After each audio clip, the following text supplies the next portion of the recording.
final poids lourd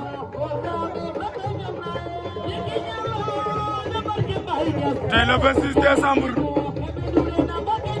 2024 fii ci Kébé Ndourène Sa Thiès Thiaroye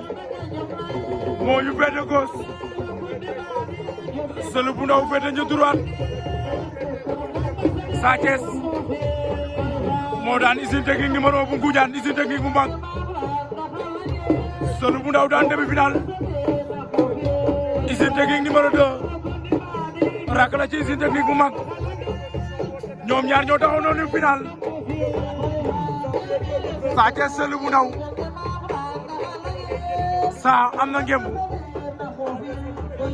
mu ngi koy forcé da kay génne Seul bu ndaw Sa Thiès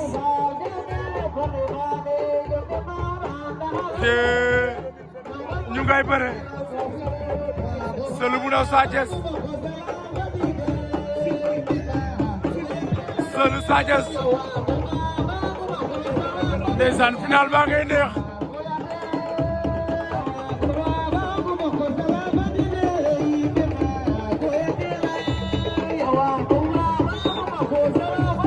Seul bu ndaw jël na avertissement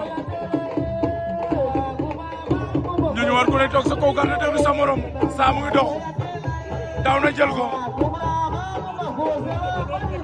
waaye Seul bañ na de Sa Thiès waaw da koy génnewaat lu xew jeex na wala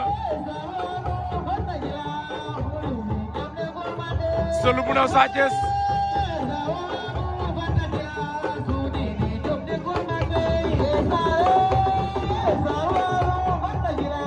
Seul bu ndaw ba blessé wul Seul jël na deuxième avertissement mais il paraît que daa blessé Sa mu ngi accéléré waaw troisième la disqualification Seul dafa blessé